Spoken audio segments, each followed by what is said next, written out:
আসসালামু আলাইকুম প্রিয় শিক্ষার্থীবৃন্দ, আজকে আমরা আলোচনা করব তৃতীয় শ্রেণীর ইংরেজি বইয়ের 11 নম্বর পৃষ্ঠার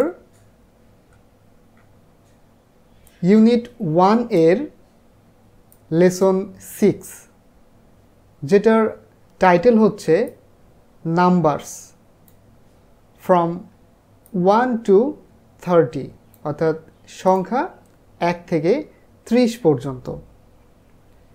এখানে দেখো, look at the calendar page, অর্থাৎ ক্যালেন্ডারের পৃষ্ঠার দিকে তাকাও। রিড দ্য নাম্বারস, সংখ্যাগুলো পড়ো। অর্থাৎ এই পেজে তোমরা দেখতে পাচ্ছ এখানে একটা ক্যালেন্ডারের ছবি, যেটা হচ্ছে 2024 সালের এপ্রিল মাসের ক্যালেন্ডার। তো এখানে কি দেখতে পাচ্ছ তোমরা?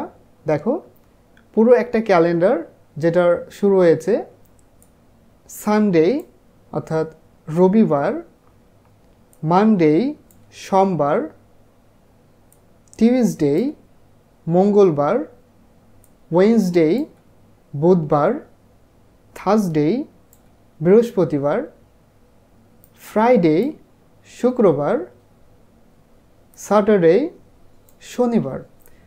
এই অধ্যায়টা মূলত তোমাদের কিভাবে তোমরা ক্যালেন্ডারের পেজ পড়বা বা একটা ক্যালেন্ডারের তারিখ কিভাবে দেখবা, এই বিষয়ে তোমাদের অনেক হেল্পফুল হবে। তো এখানে দেখো, 2024 সালের এপ্রিল মাসের সানডে। এই সানডে হচ্ছে 7 তারিখ, 14 তারিখ, 21 তারিখ, 28 তারিখ, অর্থাৎ এই এপ্রিল মাসের সানডে হচ্ছে এই 4টা দিন সানডে। দেন মানডে, যেটা হচ্ছে 1 তারিখ, 8 তারিখ, 15 তারিখ, 22 তারিখ আর 29 তারিখ, অর্থাৎ এই 5টা দিন হচ্ছে এই এপ্রিল মাসের সোমবার। দেন টিউসডে অর্থাৎ মঙ্গলবার, 2 তারিখ, 9 তারিখ, 16 তারিখ, 23 তারিখ এবং 30 তারিখ, এইগুলো হচ্ছে এই মাসের মঙ্গলবার। তারপরে ওয়েডনেসডে অর্থাৎ বুধবার, দেখো 3 তারিখ, 10 তারিখ, 17 তারিখ এবং 24 তারিখ, এই 4টা দিন হচ্ছে এই এপ্রিল মাসের বুধবার। তারপরে থার্সডে অর্থাৎ বৃহস্পতিবার, 4 তারিখ, 11 তারিখ, 18 তারিখ এবং 25 তারিখ, এই 4টা দিন কিন্তু বৃহস্পতিবার। তারপরে ফ্রাইডে অর্থাৎ শুক্রবার, 5 তারিখ, 12 তারিখ, 19 তারিখ এবং 26 তারিখ, এই দিনগুলো কিন্তু এই মাসের শুক্রবারের মধ্যে পড়বে। তারপরে হচ্ছে স্যাটারডে অর্থাৎ শনিবার, 6 তারিখ, 13 তারিখ, 20 তারিখ, 27 তারিখ, এই দিনগুলো নিয়ে কিন্তু শনিবার হচ্ছে। সো তোমরা অনেকেই বলবে, তোমাদের অনেকের মনেই প্রশ্ন আসতে পারে, স্যার এই দিনগুলো লাল কালি দেওয়া কেন, বা লাল অক্ষরে বা লাল কালিতে লেখা কেন? এগুলো হচ্ছে সরকারি ছুটির দিন, যার কারণে লাল কালি দিয়ে লেখা হয়। তোমরা দেখবা অন্যান্য দিনগুলোতেও যখন কোনো একটা দিন যদি সরকারি ছুটি থাকে, তো সেটাও কিন্তু লাল অক্ষরে লেখা হবে। তারপরে আমরা চলে আসি বি নম্বরে।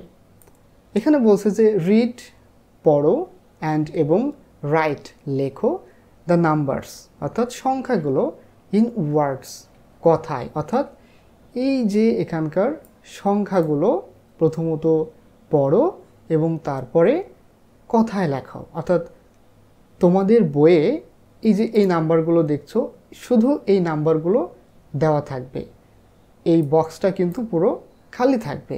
আমি তোমাদের সুবিধার্থে এখানে আমি এই লেখাগুলো লিখে রেখেছি। দেখো, এটা হচ্ছে 1। তোমরা তোমাদের বইয়ের এইখানে যে ফাঁকা ঘর থাকবে সেটা কিন্তু কথায় লিখবে, অর্থাৎ এইভাবে বানান করে লিখবে। আমি তোমাদের সুবিধার্থে আগে থেকেই লিখে রেখেছি। দেখো এই সংখ্যাটা কত বলো তো? এটা হচ্ছে 1, তাই আমরা এখানে লিখব ONE 1 অর্থাৎ 1। তারপরে এখানে দেখো এখানে কত আছে বলো তো? এটা হচ্ছে 6, তাই আমরা লিখব SIX 6 অর্থাৎ 6। তারপরে এটা কত বলো তো? এটা হচ্ছে 10, তাহলে আমরা কি লিখব? TEN 10 মানে 10। তারপরে এটা বলো তো? এটা হচ্ছে 7, SEVEN 7, 7 মানে 7। তারপরে দেখো তো এটা হচ্ছে 2, তাহলে আমরা কি লিখব? TWO 2, 2 মানে হচ্ছে 2। তারপরে এখানে কি আছে বলো তো? এটা হচ্ছে 8, EIGHT 8, 8 মানে 8। তারপরে এটা হচ্ছে 3, THREE 3, 3 মানে 3। এটা কত বলো তো? এটা হচ্ছে 4, FOUR 4, 4 মানে 4। এখানে হচ্ছে 5, FIVE